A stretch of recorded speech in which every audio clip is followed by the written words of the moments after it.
Today's guest has spent his career having conversations where the stakes were sometimes literally life and death. Chris Voss is a former lead FBI hostage negotiator who spent more than 2 decades learning how to listen, build trust, influence behavior, and navigate some of the most difficult conversations imaginable. Today, he teaches those same principles to business leaders and organizations around the world.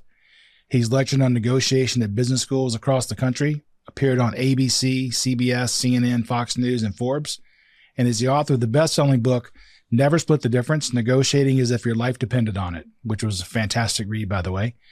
One of the things I really found fascinating about his work is that at its core, it really isn't just about negotiation. It's actually about conversation. It's about listening. It's about understanding the person on the other side and finding a way to turn conflict into collaboration. And as Chris writes, negotiation is really just communication with results. Chris, welcome to the conversation. Hey, man. Happy to be here. Thanks for having me in. So I like to start all my interviews off with the same question, which is I think everybody who comes on this show is a superhero, and all superheroes have an origin story. So what's yours? How did you go from being a Kansas City beat cop to becoming the FBI's lead international kidnapping negotiator? Well, you go to I-80, you make a right, and you go 2,000 miles. I love it. Just one thing after one left field after another. I ended up, my father wanted me to go federal law enforcement, thought it was more prestigious and local because he paid for a college degree. And I went out and I got a job that only required a high school diploma. And of course, your parents want bigger and better for you, whatever they perceive, and a perception. So I had no idea the different federal agencies, the federal alphabet. I didn't know the DEA from FDA. But, and I actually originally applied for the Secret Service because a buddy of my father's was with the service. And I talked to that guy while I was still with the PD. And he said, I've traveled all over the world with the Secret Service. And I was like, wow. Like where I grew up, crossing the state line was a big deal. Small town Iowa. Going over the river to Illinois was, hey, we're in another state. They got different laws. But, so I joined the Bureau because they were hiring. The Secret Service wasn't. New York was a black hole at that point in time. There was no cost of living for New York. So everybody that got hired, they started you out for 2 years in a small to medium-sized office to get used to being an FBI agent, laying the creds on people for identification. And they shipped you to the major leagues. And at that time, since there was no cost of living, the toughest office to keep staff was New York. And I avoided it if I could, but I couldn't avoid it. And I loved it when I got there. Look, I was on to this day. New York is my favorite city on earth. I love the town. And so Nice. Serendipity took me there, put me on a joint terrorist task force, originally surveillance. Then I was inside. Then I had a recurring injury from SWAT and decided to try negotiation because I love I think decisions need to be made. The risks and costs of comfortable inaction, as JFK said a long time ago, is what really debilitates us. And so in crisis response, somebody's got to make a decision. Either we're going to hit the door, we're going to talk this guy out. And I ended up throwing in with the people responsible for talking him out. And it was cool. It was magic. It was emotional intelligence before Daniel Goleman invented the term. And it was astonishing how rapidly effective it was. Like I had no idea how much it accelerated outcomes, communication with results. Emotional intelligence accelerates results. And once I realized the power of emotional intelligence and then said, is this just for people on the hotline? Or does this work with people on the hotline because they're people? So I started experimenting with it and everything, and one left turn after another, and never split the differences out there. And it's globally and impactful. I mean, everywhere around the world, it sells all over the world, 40 countries. I was just in Greece a week and a half ago. Extremely successful Greek businessman telling me he read Never Split the Difference so that he could negotiate more effectively in Singapore. Now, what does that tell you? The universal nature of humans' desire to collaborate, which is, it's been a great ride. Now, early in the book, you actually talk about some of your experiences going up against academic protocols and where you consistently kind of achieve better outcomes. Why do you think your real life examples or your real life experience was so much more successful? You know, academic stuff, getting to yes, you know, fully a third of the stuff that's being taught at the major universities is academically sound, and people are not academically sound. And you talk about it, like when I first read Getting to Yes after I was an experienced hostage negotiator, I read it, I thought, this makes so much sense. So much sense. And then I started handing it around to the hostage negotiators because I was always into learning. Like if nothing else, I love to learn. And every hostage negotiator that read it was like, yeah, it brought so much clarity to their thinking. And none of us applied to any of those lessons successfully. So what's the dilemma? Like people don't make sense. People are driven by emotions. You make your decisions based on what you care about. And that makes decisions emotional. And then 80% of our emotions are negative. And the academics just don't take that into account. So that's the reason the book has been so successful. Yeah, I like that. Rational people aren't really, there's no such thing, right? We're not rational. We're emotional. In fact, you talk in the book about two systems of thought, and you call them system one and system two. And you say system one is really, really important during negotiation. Why is that? Well, you know, that's based on Daniel Kahneman's thinking. I mean, I'm standing on the shoulders of giants, and Kahneman is one of those giants. And, you know, we have our logical brain and we have our emotional brain. And the underpinnings are always the emotions. And evolution tells us that the reptilian brain, the monkey mind, the animal form of the brain grew in our brain first, and everything grew from that. So it's the basis, and those two systems interact with one another. But you know, the emotional brain, the reptilian brain, the monkey mind, whatever you want to call it, is the dominant mind. It influences every decision. Now you can follow directions without emotions. And if you get to the point, and brain science experiments recently have told us this, if you get to the point where your emotions are not, the emotional components of your brain are not reacting effectively with the rational cognitive decision making, the prefrontal cortex, you can follow directions. You can pass an IQ test and do really well on an IQ test, but you actually can't make a decision because you make a decision based on what you care about. So the system one, system two thinking talks about the interplay of those two systems. System one being the more monkey brain, and system two being the less, I guess, the more execution brain. Yeah, the prefrontal cortex. Yeah, but the monkey mind, it ain't going away. It's jumping around. It's eating bananas. It's throwing rocks at the wall when it's mad, all that stuff. So I love the book because it has so many stories in it from your background. And of course, there are many hostage negotiation stories, which are the exciting ones. But it's also interesting that anybody can use these techniques. I don't have to be a hostage negotiator, because you talk in the book about this one guy who was able to negotiate his rent decrease when he was being asked for an increase. And then you talk about people asking for pay raises using these techniques. So it's really, really for more than just, hostage negotiators. And one of the things that for me comes out is I see it as being able to negotiate with a client is one thing, but it almost feels, this is just me, it almost feels manipulative if I'm doing this with my spouse. Like I know something that I can get over on her because I have these techniques. I mean, how do you stop that from happening? Yeah, well, that's a good question. It frequently comes up. What's the difference between manipulation and influence?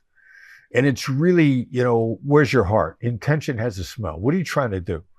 Like where you're trying to take somebody to a better place, that's influence. And manipulation is telling somebody that they're beautiful when they're not, or telling them, you're great, but you have no idea why they're great. There's a lot of vacuous manipulation that goes on out there by people who want to weaponize skills against us. And the negotiation skills are a tool. And a tool is neutral. Like a scalpel in one person's hand saves a life, in another person's hand it's a murder weapon. Your cell phone. Like there are people using cell phones every day to commit heinous crimes. Does that stop you from using your cell phone? No, because you're not committing heinous crimes with that cell phone. So your original question is with your spouse. If the goal of your negotiation is a long-term trusted relationship where you both prosper, and that's an underlying fundamental principle, core value of the Black Swan Group, then you're allowed to negotiate with your spouse because she or he, as the case may be, deserves empathy. She's entitled to be understood. She's entitled to be deeply understood by you and then to have you walk that talk. Now, it's manipulation when you don't plan on walking that talk. But if you're planning on walking that talk, then I got a fiance. We negotiate with each other all the time. People in my company, we negotiate with each other all the time because we're walking our talk. We want the best for everybody and we want to discover it together. And so you can do it with your spouse as long as those are your ground rules. Right. In fact, sometimes even your employees do it. You mentioned in your book about your son. You guys were on a boat, and one of your key workers is basically doing the mirroring aspect. We'll talk about in a minute. Right. And your son caught it before you did. So. Yeah, well, and in that particular instance, an employee that worked for me, he was a little annoyed with me anyway. So he told my son in advance he was going to mirror me and keep me going. And my son was thinking like, he's going to spot that right away. And I did, I bit hard. And after about 45 minutes, my son was like, I can't take it anymore. Oh, man. So, obviously this podcast is called The Conversation, and conversation is important to the work that I do. You write that listening is the cheapest and most effective concession we can make. And then listening is also not passive. It's the most active thing you can do. So why are most of us so bad at it? First of all, most of us haven't been taught how to do it. And most of the time, our communication skills are what we see in the media, television, radio, movies. And I was thinking hard about this morning. I mean, movies and TV, they kind of get the fundamentals of human nature down fairly well. And at the same time, they get the communication wrong almost every time. And so we watch emotional dynamics in a great film and we resonate with those emotional dynamics. And then we see dialogue, which we don't know is bad dialogue, solving the problem. And then when we try that same bad dialogue in our life, we don't understand why it doesn't work. Like nobody listens to each other in a movie. They always got automatic, snappy responses. There's no listening involved. So that's the first thing. Our modeling around us is really poor. And then great listening is truly invisible. It's analysis. It's thoughtful. And there's an emotional moment. At the second level of listening, we call this the hijack moment. Now, most people listen long enough to correct, which is to hijack the conversation, because correction is so satisfying. There's few things in life that are more satisfying than correcting somebody else.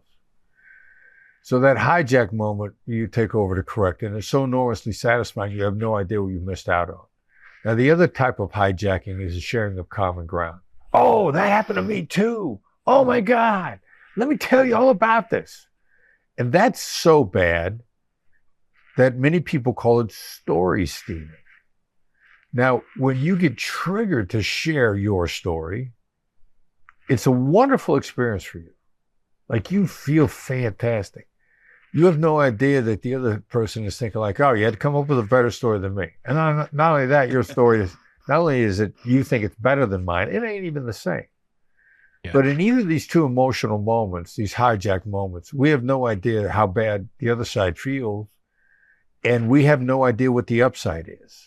And so this blockage gets in everybody's way, which is why it's very hard to become an analytical thinking, precise listener. It takes effort to get started, just like any other sport, it takes effort to get in shape.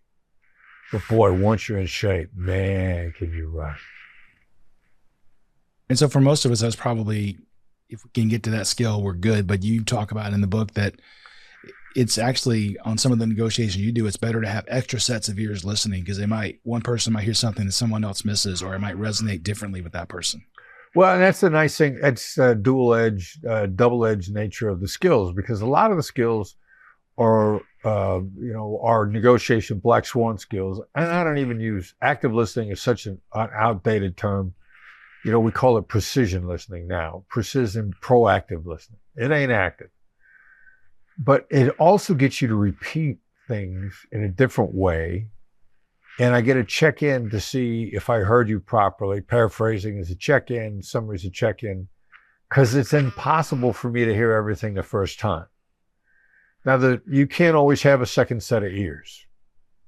If you got a second set of trained ears, you're going to pick up so much more.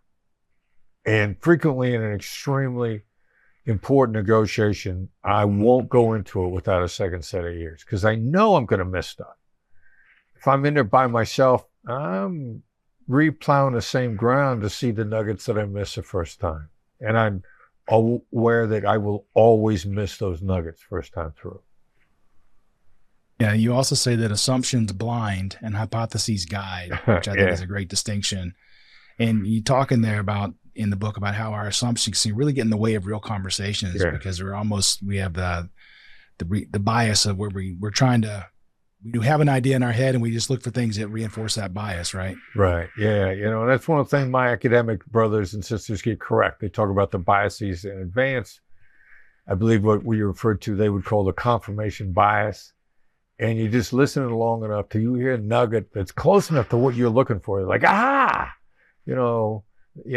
it was. And Tony Robbins is a great exercise I've been to UPW twice, Unleash the Power Within. Good, great, fantastic recharge. But he talks about this and he says, all right, so in a minute, I want you to look around the room and spot everything that's brown. And so you're looking for brown. And then he says, now, is some of the things on your list really tan? Were they almost brown? Is that what you were looking for? And as humans, we have a tendency to do that a lot if we're listening for confirmation. Yeah, I'd be in trouble anyway because it's all brown to me. I don't differentiate between shades. Yeah, I can tell brown from green and red. Yeah. It's Tan is brown, man. It's all brown. Yes, it's brown in a different light. You talk about the late night FM DJ voice, and so you identify three voice tones for negotiators, and for somebody who's trying to foster collaboration, so what are the three different types? And maybe you can even demo what they are, because I can't wait to hear this late night DJ voice. Sure. Well, they're kind of the default negotiator types. And then you can put a nuance with inflection as you go. But I'm a natural born assertive. So if I have to repeat something that I said once, I'm going to go, all right, so I got to repeat this? And I think I'm just being direct and honest, but you feel like you're getting hit in the face with a brick. I mean, it's kind of the poster children for the assertives are simultaneously both, in my view, both Donald Trump and Jeff Bezos. And so you can be effective, just not as effective as possible. Now that's type 1. Type 2, the analyst. Elon is an analyst.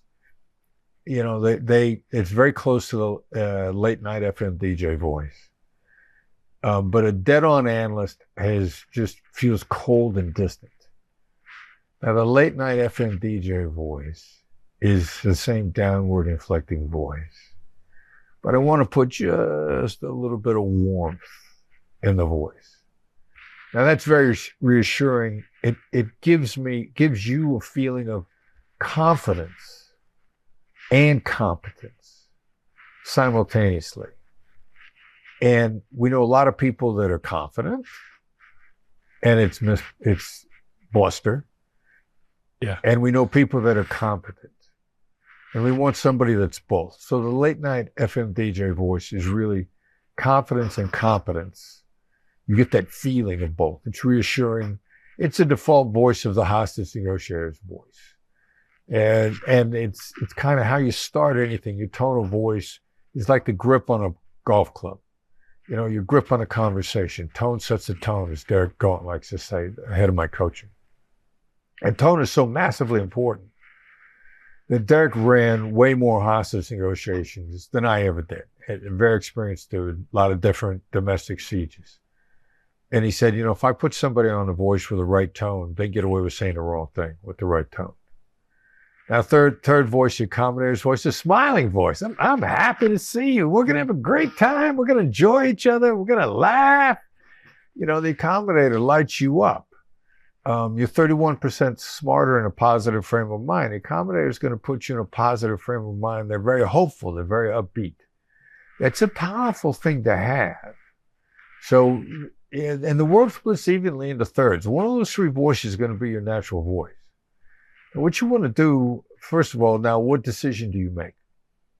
The assertive's voice, my natural tone, is counterproductive under all circumstances. It is the hardest thing for me to get out of.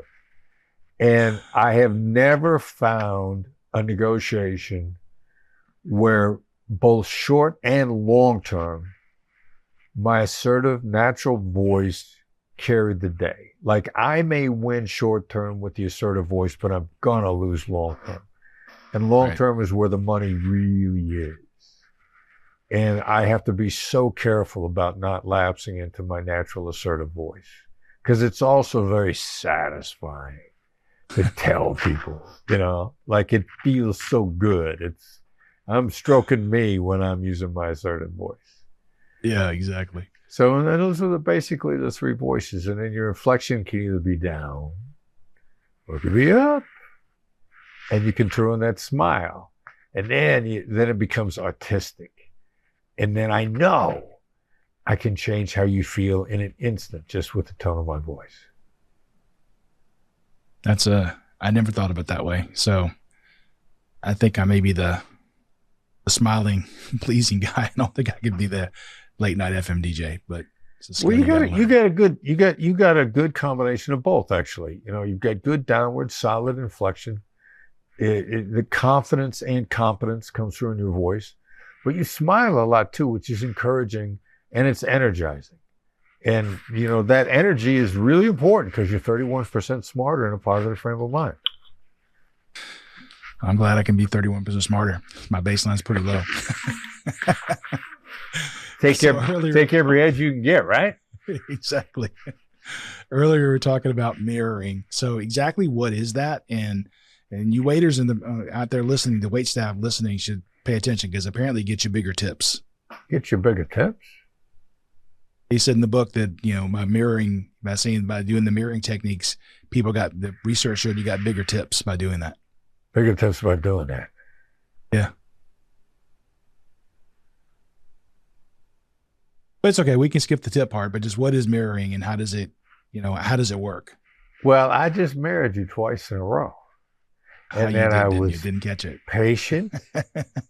Silence. And the first mirror, see, with any given skill, you got to kind of let it sink in, let it resonate with the person.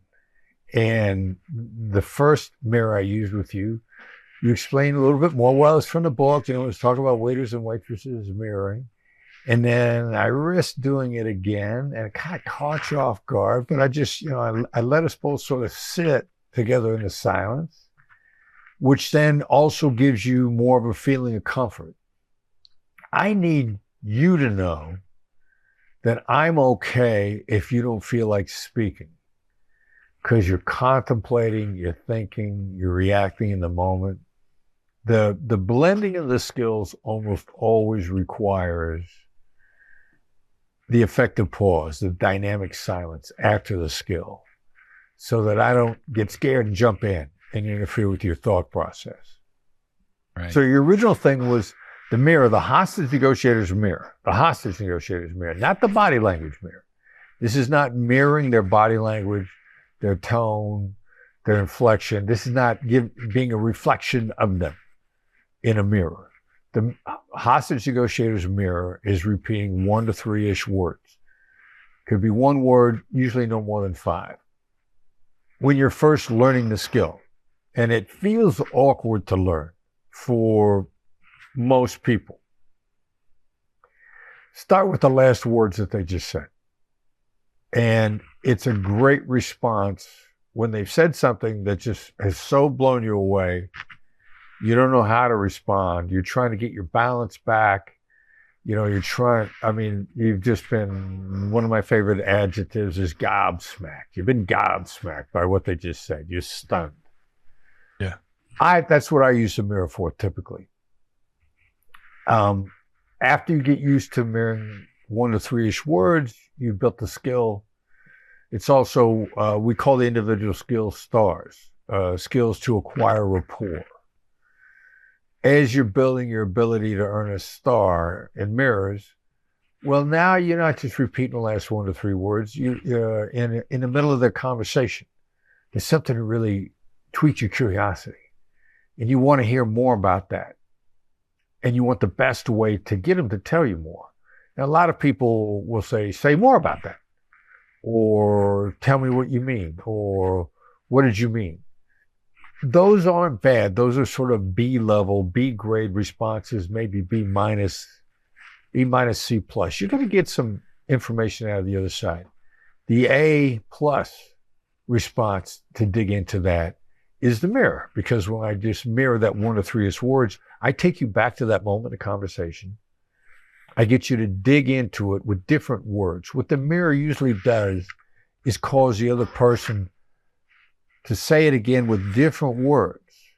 And that's the secret to the A plus response. Because if I say, what did you mean by that? More than likely, you're going to say it exactly the way you said it a moment ago, only louder. As if loud would penetrate my cranium better. Your words were so perfect. They just need to be, obviously you didn't hear me, so I'm going to say it again louder. And that doesn't really stimulate the conversation. Right. Now, I'm gonna go back to something else I mentioned a moment ago. I said most.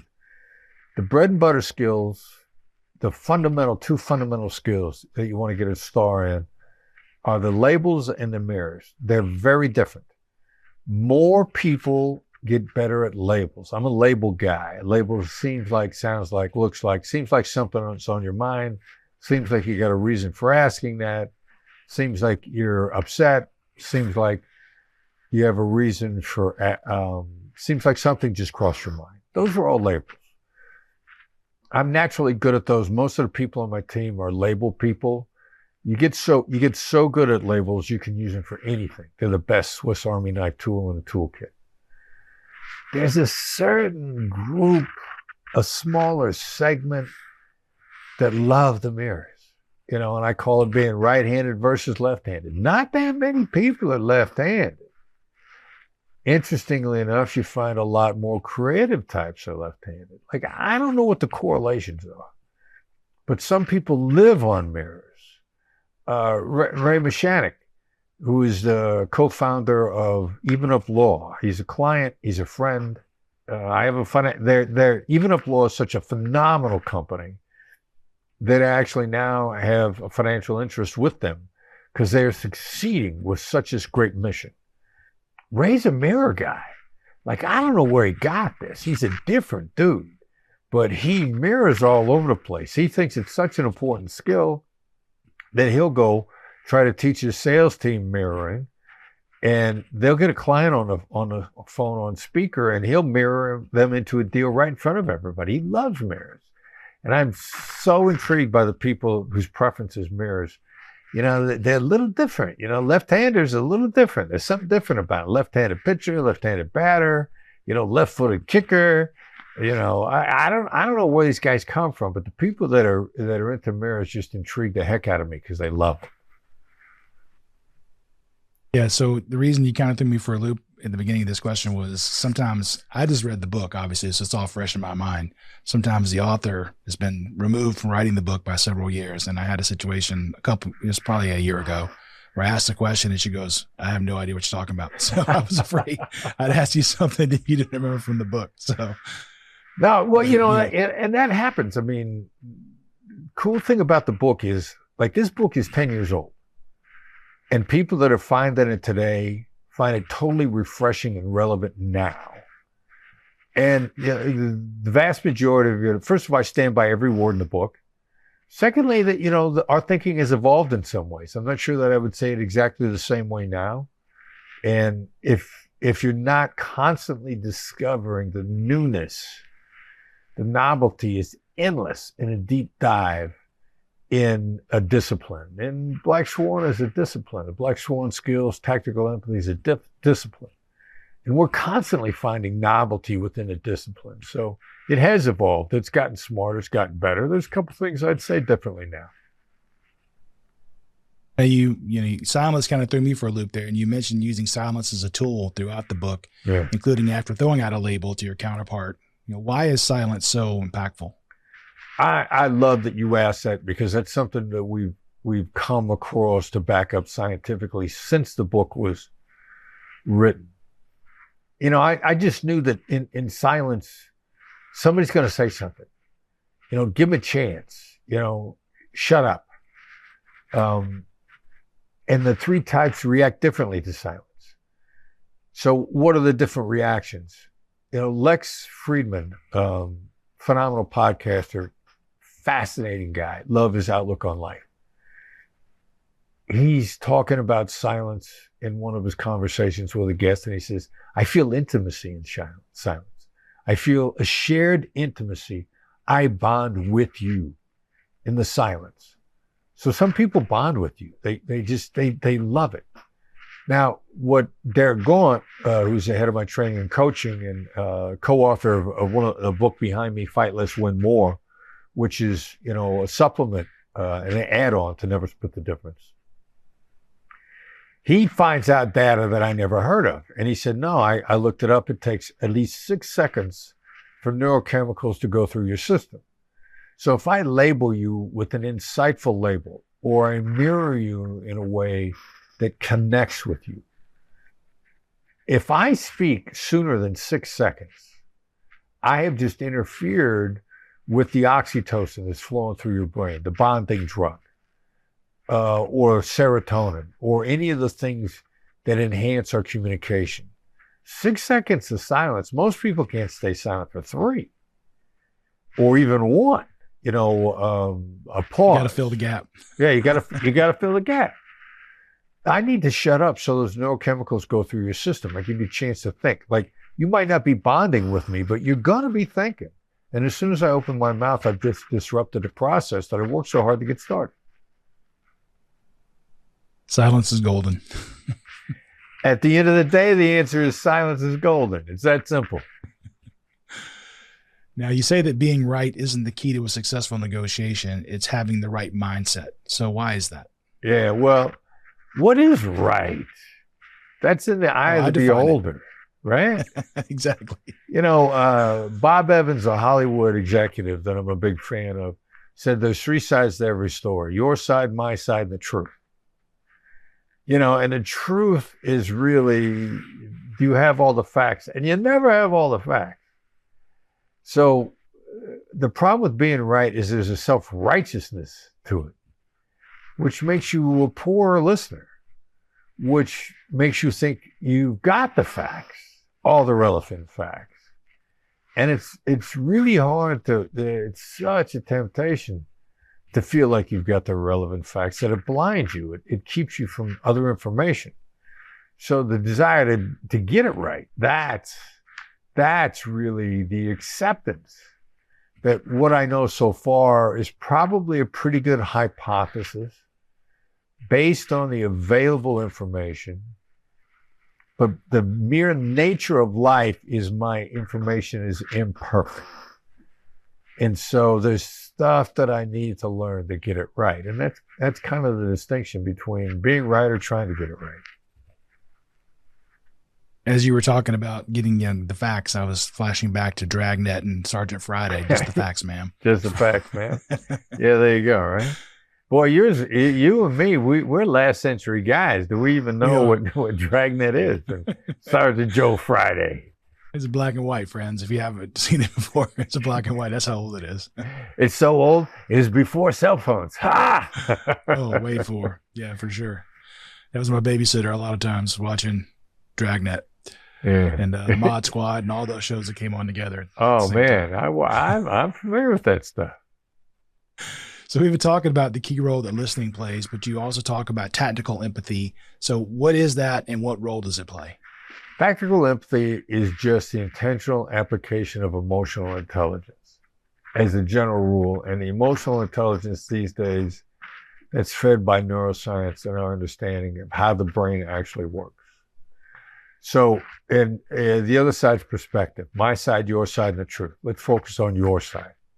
I'm not going to say I object or I disagree. I'm just going to try to show that I can articulate your perspective. Now, the neuroscience aspect, basically the brain is 75 to 80% negative. So the real emotions that are important based on this neuroscience number, and my neuroscience buddies hate the way I get to that percentage, but they don't disagree with my percentage. I'm a layman. But there's no real disagreement on that. The brain is basically 75% negative. So what I need are skills to navigate the negative. And that's what tactical empathy is about. Now, hostage negotiation, we started out, they told us, okay, bad guy's there because of a recent loss. So that our job is to uncover that loss and then just sound him out about that. Well, by definition, we're going in looking for the negative, the loss, the negative impact on the guy's brain. And it was almost always a guy. Like, I don't know of a single hostage taking where the person on the other end of the line was a female. That's not to say that there weren't some or that females aren't capable of it. Just overwhelming data is they're all males. However, they're reacting as humans. So this is gender agnostic. Our sample size is male. Yes, doesn't matter. It's gender agnostic. Survival brain of the human being is 75% negative. So give me tools to navigate the negative, not ignore them. The vast majority of negotiation sales is about amplifying the positive. There's a massive amount of friction if you know how to get rid of it from the negative. And our skills show you how to quickly deactivate the negative, so then the positive gets unleashed on its own. It's much faster. Nothing affects deal timelines like deactivating the negative with our skills. In fact, you talk in the book about if you can make your counterpart feel heard or listened to, that actually helps your side. Yeah, and that what happens is when they feel heard, not when they are heard, but when they feel heard. You can hear them without making them feel heard. Right. This gets back to these neurochemicals that I was talking about. When you feel heard, you're going to start getting ahead of oxytocin and serotonin. Oxytocin, if anybody's familiar with it, some people call it the love drug or the bonding drug, but you feel connected to me if you get ahead of oxytocin. Now, the hidden underlying more important benefit of oxytocin, and I got this up from one of Andrew Huberman's podcasts, it's the truth drug. So not only do you bond with me, but you're far more inclined to be honest with me. That's why I need to make you feel heard, because I need you to level with me about what's really important. And you're not going to do that unless you feel connected, safe, and heard in the interaction. Now, earlier we were talking about mirroring and labeling, and we mirroring is when you repeat the last 1 to 3 words or the 1 to 3 keywords of what was just said. Can you remind me what labeling is? Yeah, great question. Labeling is a verbal observation of an emotion or dynamic. And it starts, the basics of it is, it seems like something just crossed your mind. I could say, you seem angry if you have an angry look on your face. Now, you're not always going to be angry when you look angry. You might be thinking extremely strongly. I've got what I call a resting serial killer face. Like, if I'm really listening to you, I look mad. I look like I'm thinking about chopping you up in a basement and serving you to the neighbor's dog. When I'm thinking hard. I mean, a story I talk about all the time. I had an interaction with Jack Welch, and he looked furious. That was his thinking face. So I could say, you seem angry, or I could say, it seems like something's on your mind. Either one of those are labels. The second one is better than the first. Now, I originally learned, if you looked angry, to say, you look angry. I've since learned with experience that it could be anger, it could be gas, you know. So I'm, you know, the more broadly observational your label is, seem like something just crossed your mind, is a way to label very effectively to get out of someone what's on their mind without them feeling judged or disagreed with. I think of Nick Saban, the former Alabama football coach, and he has one of those faces that seems to be, I mean, he definitely expresses anger, but, you know, I remember him being interviewed and he goes, no. And they say, how come you're not happy, coach? You just won the national championship. And he goes, I am happy. I'm very happy. I am happy, goddammit. Exactly. You idiot. How can you not see I'm happy? You're so stupid. Exactly. So you talk about an accusation audit, which I think is interesting. What is that and how do I use it? That's that may be the single most powerful strategy we have. And Derek and I have been talking back and forth. Is it a strategy or is it a skill? An accusations audit is a bundling of the skills. Now, it's a bundling of the negatives that you perceive, that you've seen, that you suspect, or that you predict, and throwing them all together, and then rolling them out as a list. You're probably at some point in time going to think I'm grabbing with both hands. You're probably going to ask yourself at some point in time, why am I wasting my time with this knucklehead? You know, it's predictive. And once people grasp this, that's why it's so powerful, because people are afraid to call out a negative. Speak of the devil and he may appear. People are afraid of calling it out in advance as if it will make it materialize. In point of fact, labeling a negative deactivates it either to some degree or entirely every time, or labeling a negative proactively inoculates from it. And the accusations audit is really about getting proactive and getting out in front of the scenario, especially if the negative is predictable. Like if I'm getting ready to tell you something, it's going to be disappointing. Most people would say, like, look, I don't want you to react negatively to this. That's the wrong way. I don't want you to react is a denial. It interferes with your autonomy, and it instantly triggers negative defensive reactions. The 2 millimeter shift is, first of all, to say, you're probably not going to like this. That's not a denial. It's a prediction, observation. Or the strongest move is, when I get done telling you this, you're going to want to jump across the table and stab me in the eye with a pencil. To go really deep. Now, what's going to happen is, when I lay on you what I have to say, it's going to be relief. And the last moment is the one you're going to remember, not the one that preceded it. You remember emotionally the last moment or the most recent moment. Primacy and recency. Recency wins every time. And so I'm going to focus on how you're going to feel recent. And I want my ask to be relief.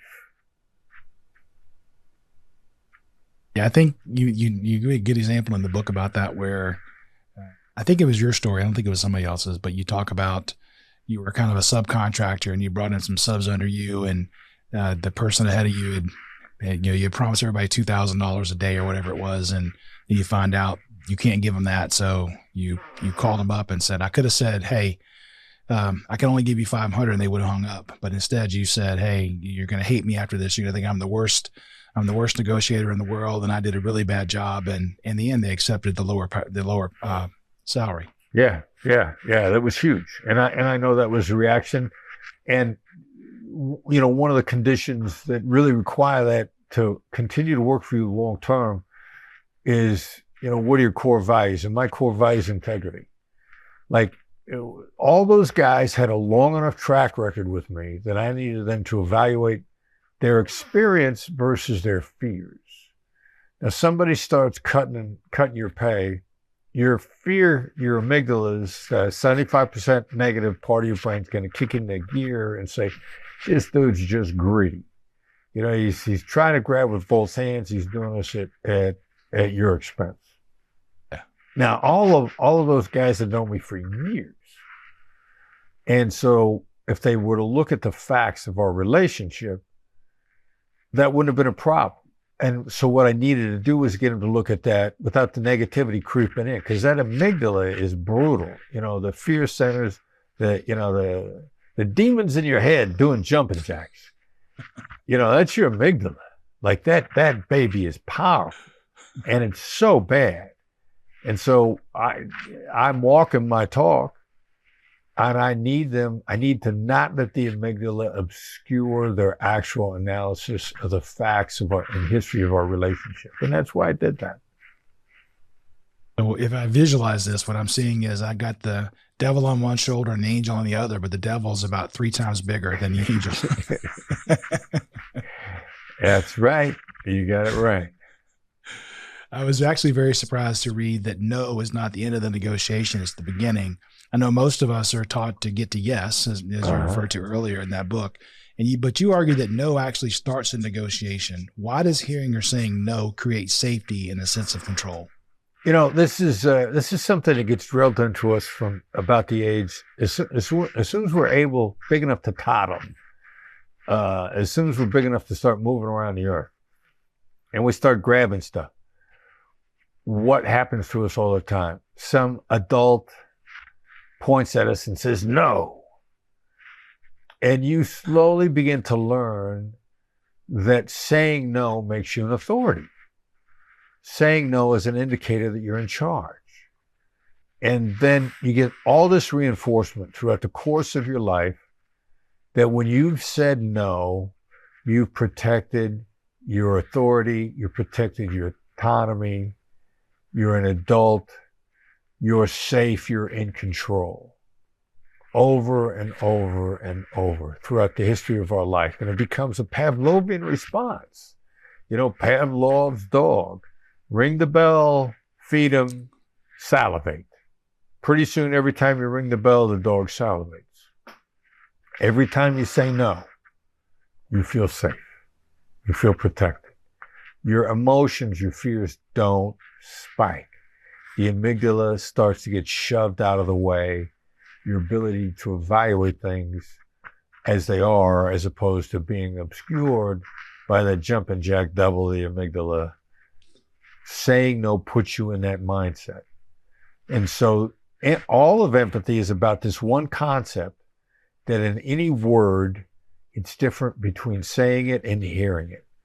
Now, generally speaking, we hate hearing no and we love saying it. So since I know that you love saying it, I'm going to get you to say it. And I know it's going to create a much more collaborative conversation because you feel safe and protected in the conversation. And in fact, chasing the yes, you actually talk about there's different types of yes, and you often will get what you call a fake or counterfeit yes. Right. There's 3 kinds of yeses: commitment, confirmation, and counterfeit. Now, most people are going to try to trap us, corner us with a series of confirmation yeses. And the yes momentum selling, it even calls each yes a tie down. Well, people don't like getting tied down. It infringes on your autonomy, and people will die for their autonomy. People will die over it.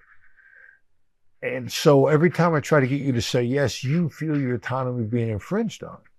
And so you're going to give me, once you realize what my game is, then the confirmation yes is now going to become counterfeit. Again, this is a Pavlovian response because you've been trapped by yes in the past 2 or 3 times, 4 or 5 times, so you finally caught on. And there's an old phrase, anybody that's been bitten by a snake is afraid of ropes. You got no reason to be afraid of that rope. That rope didn't do anything to you, but you got bit by the snake. Exactly. And the snake bit you with yes. So every other person who's trying to throw you a lifeline, rope is a lifeline, but through yes, well, it looks like a snake to you. So every yes, you're going to have that negative reaction to when people are trying to get you to say it. I think after reading this book, I'm going to have to rewire my brain, because you say that asking is now a bad time to talk is better than asking, do you have a few minutes? But to me, I've always wanted to avoid the negativity and saying is now bad. I would not want to use that approach. Why is it better? I just know it works. Like, I could speculate on the brain science of it along the lines of what I just talked about.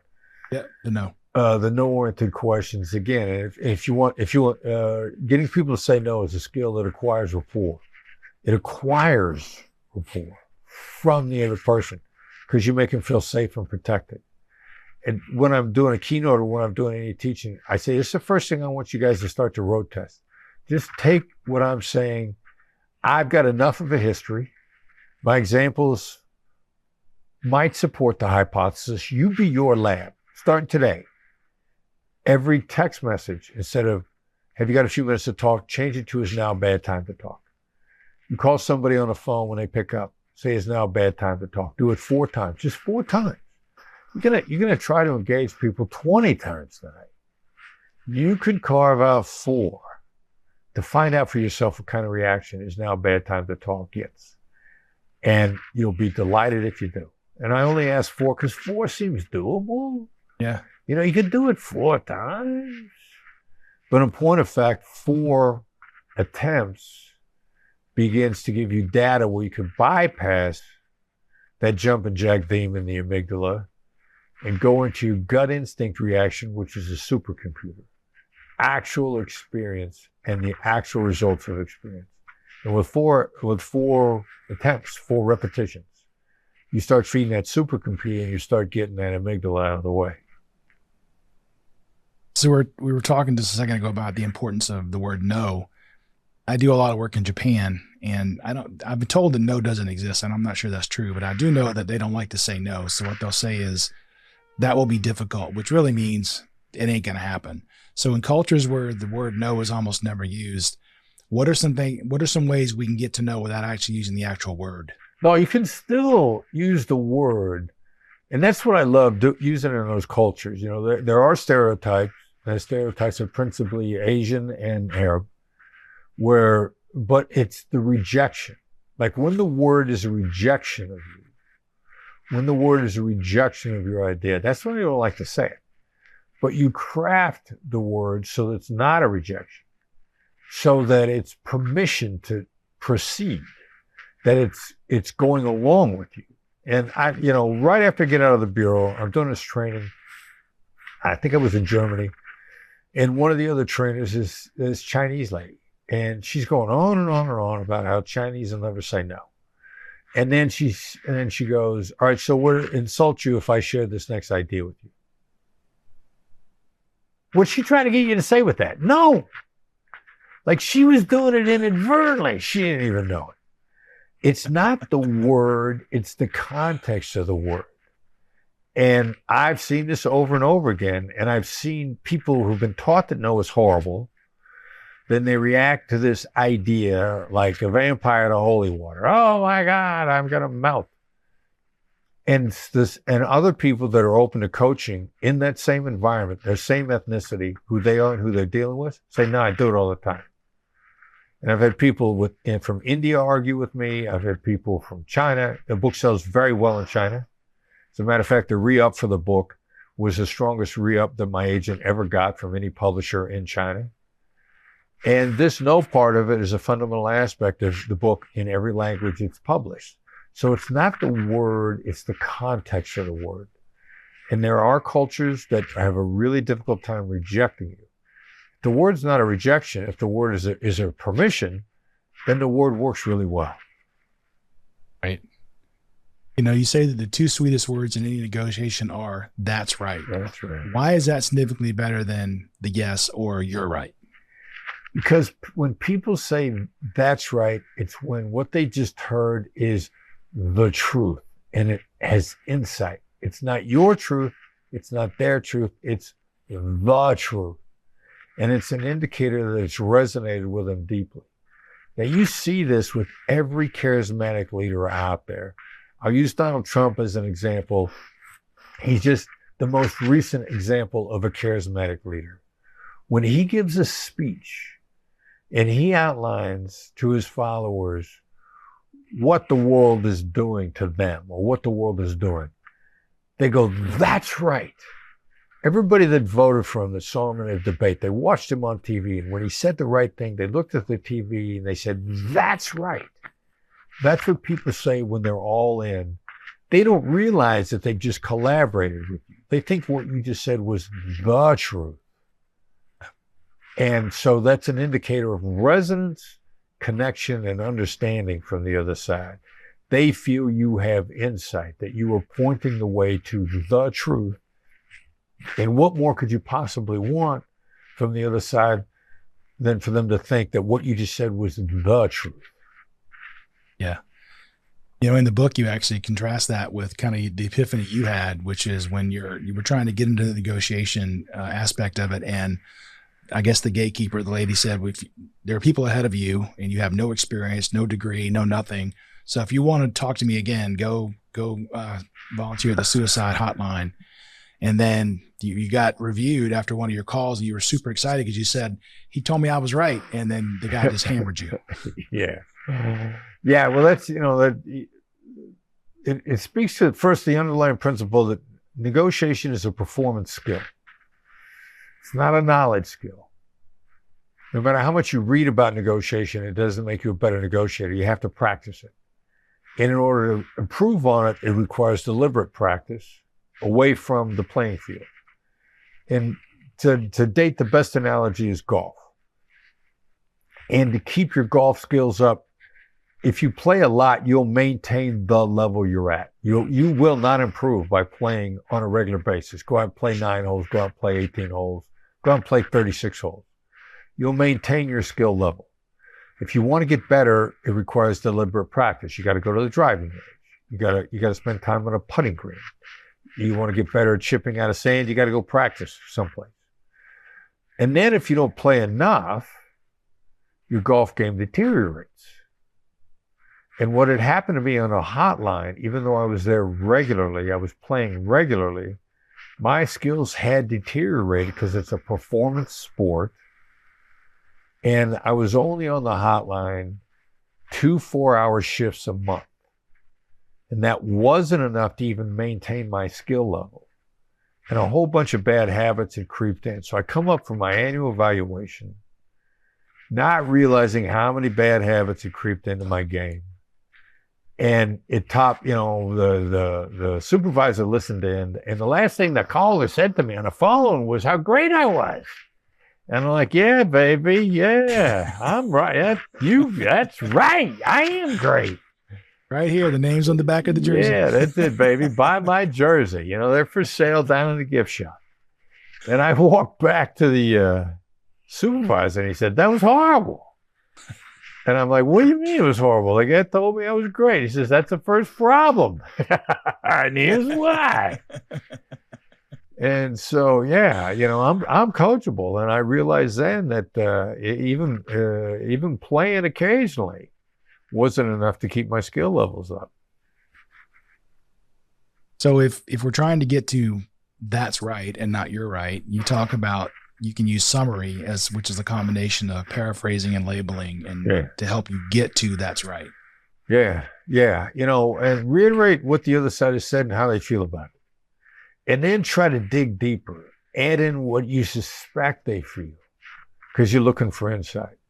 But what you're really doing, if you fully listen to somebody and you get a that's right out of them, you trigger changes where they draw closer to you. A lot of this is based on a guy named Carl Rogers, 1970s, 60s, 70s American psychologist. And in one of his books, he says, when somebody feels so thoroughly listened to, when you completely listen to them, you trigger potent forces for change. Now, this is Rogers describing this oxytocin dynamic, because we got no neuroscientists. Oxytocin, oxycontin, oxygeritol, oxymoron. Nobody knows what the hell that is back then. But now that we got the neuroscience to back it up, the potent forces for change is the oxytocin. Now, Rogers is doing this external observation from the outside, and he's seeing astonishing changes for the good in people once they feel listened to. And now, flash forward, we got the neuroscience to back it up. Astonishing changes for the good. So people draw towards you. They're no longer defensive. Their negativity is not getting in the way. They want to be honest with you. Potent forces for change. Some of this guy's leveling with me, or gal, because I've used the summary. That was what Rogers was describing, a full summary, and bang, it's like waving a magic wand. Everything has changed. In my uneducated naivete, I think of negotiation as kind of meeting in the middle, but your book is called Never Split the Difference. And you talk in the book about we shouldn't compromise. Why not? Right. Well, it's lose-lose. And lose-lose is guaranteed downward spiral. Back when we were kids, back when the only source of information was newspapers and late night, the 5 o'clock news. Yeah. So there was this, they used to have these one panel cartoons in the newspapers. And one of them was, this great one was the Lockhorns, and it was a husband and wife in a typical marriage. And one of the captions in one of the Lockhorn cartoons, he says to his wife, "Let's compromise. That way we'll both be unhappy." So, that's what compromise is. And if your desire is for a long-term relationship where you prosper, both of us being unhappy is not the recipe. It's not the algorithm. And compromise is an algorithm for unhappiness and a loss of the relationship. You'd also have to define what you mean by win-win or win-lose, because I know I used to have a boss who he liked to do win-win, but win just meant that he won and you lost. That was a win-win for him. That's right. That's when most people, if win-win comes out of the mouth early on, they're going to make sure one side wins and it ain't you. It's a zero-sum game for them. Yep. Yeah. Now, you also mentioned that no deal is better than a bad deal. How does this mindset empower someone to remain patient and avoid making impulsive concessions? Because, it's the value of time, and bad deals are expensive. And in many cases, your bad deals, the time spent on bad deals, keep you from the good deals. Now, if you don't have a lot of deals in front of you, it's a scary proposition to tell this bad deal to shove off. But it's so expensive. And in many, you might be better flipping burgers at McDonald's than making this bad deal. I came across something recently that they used to measure the value of a deal in sales as P times Q equals V. Price times quantity equals value, or total value, TV. But what you really need to put under that, make it into a fraction and have the denominator be time. Total value divided over time. So a bad deal is expensive in terms of time. It starts to lower your hourly wage dramatically. And it can be so low that if you'd have known what the hourly compensation was going to be, you wouldn't have done it. I used to do this to my students in my class in MBA schools, Georgetown, USC. They had to come to class with a name tag. Everybody had a nameplate in front of their plate, so the professor could call them by their name. So I'd say, all right, so how much for your name? Let's do a deal. I'm going to buy your nameplate from you. Name a price. And a lot of them would get smart, because if they lost it, I don't know, it might have cost them $5 to get it replaced. And some people would say $100. And I'd be like, okay, bring me your name tag. And they'd walk it up to me and hand it to me. And they'd go, where's my $100? I'd be like, oh, we didn't talk about that. Okay. I'll give you $1 a year. Like, wait a minute. No, because you can get so lured by the shiny object of the price tag. It's not price times quantity equals total value. The total value's got to be divided by time. And as soon as you divide total value by time, you may be in a deal that you would never make. Yeah. And so that's why it's not a sin to not get the deal. It's a sin to get a bad deal. I'd like to say this is not a true story, but it is. One of our clients did an acquisition over in Graz, Austria, and went over to help them with the plan the acquisition. And there was a salesperson who ended up not being with the company very long at the acquired company. And he was trying to tell his boss, hey, but I sold 1 million units. And the guy says, but we're losing money on each one. He goes, yeah, but I sold 1 million. It's like, you're not going to make that up in volume, man. Yeah. So our loss has just been magnified by 1 million. Thanks, genius. Exactly. So you call fair the F word of negotiation. Right. Why is fairness such an emotionally powerful and potentially manipulative word? All right. So it's hard to say this, but fair is almost always manipulative. Now, it might not be intentional on the other side. People somewhere along the lines, I've heard some very decent people, so their heart was in the right place, say, we just want what's fair. And they got a better deal. And like, oh, wow, look at how astonishingly powerful that was. That works. So they were decent people, but they manipulated the other side because you react to the accusation of being accused of being unfair. Well, I'm fair. What am I doing wrong?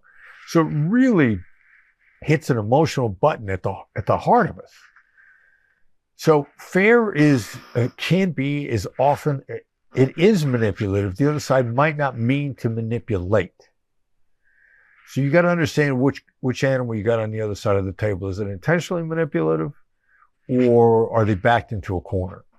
But one thing is true in either case. They had no data to support their proposition. None. They're defenseless. So when somebody's dropping the F-bomb on you, you need to be careful. You need even more empathy. You've got a defenseless animal on the other side. And you can wreck a good deal by exploiting this defenselessness in a clumsy manner. And so really the best response is to start off in a negotiation, because it's going to come up. Like it comes up. It was the first thing that we saw coming up over and over and over and over. We just want what's fair. I'm giving you a fair deal. How do you deal with it proactively? You want to say, look, at some point in time, you're probably going to feel like I'm taking an unfair approach. So what I want you to do is to stop me whenever anything feels unfair. And we'll go back and we'll talk about it and we'll straighten it out. So now you're being a little proactive. Now, if you have been proactive, suddenly the F-bomb got dropped on you. The reaction is, seems like you got a reason for saying that. And you got to say it just like that. Because you can't say it like an act. It seems like you got a reason for saying it. As if you're indignant. They're defenseless. They don't have any data. Because if they did, they would have led with that. So the mere fact that they didn't lead with it tells you they don't have it. But something, they're uncomfortable. They're in a corner. They're defenseless. They don't know what to do. They get triggered. This doesn't feel fair. So understand that it's the most emotional word in negotiations. It comes up more than any other single word. And by definition, the other side has no data. Now, this is your opportunity to show more empathy, because if you can draw them out of that corner safely, the level of trust that you've just built as a result of drawing them out of that corner is massive. And that's really what you want. And so fair is this nuanced opportunity and warning sign simultaneously. And it's a 4-letter word, so it kind of fits. So it is a 4-letter F word. So as I wrap up, I can't get out without asking this last question, which is the last chapter in the book is called Black Swan. Your company's called Black Swan. So what is a black swan and why is it so important? The little things that change everything. And they're always there because you're always holding back information and they're always holding back information. So first of all, there's two sets of data that could change everything. You're holding it back because it could change everything. So are they. And then like the three-dimensional move, which is almost mind-blowing, what's in the overlap? Like there's solid gold, there's exponential gain in the overlap. So the black swans will change everything if you make the other side feel safe enough to either show them to you or what do they say by accident that'll change everything. That's what a black swan is. Yeah, you use the term in the book, unknown unknowns, which is one of my favorite things because I do that in project management all the time where you have to deal with the unknown unknowns, the things you didn't see coming. Yeah, amen. So Chris, this has really been great. I appreciate your time today. If people want to learn more about you or engage with Black Swan, how can they do that? BlackSwanLTD.com is the website. You're going to come there. We're going to implore you to join the Black Swan community, which is where people are working with each other. Because you can't get an instructor at all times. You know, what if your timing is off for the training? We'll tell you when and where the training is, whether it's online, whether it's in person. But in the community, you get a chance to use the skills with people in your industry or people that are like you so that you're not getting false positives that you get from the pretend scenarios that most of my competitors, quite frankly, teach. That's why we don't teach any of those scenarios, because you get a lot of false positives. BlackSwanLTD.com. You start your journey with us. It's a lot of fun. Chris, thank you so much for the conversation. Thank you, brother. It was a pleasure to be on.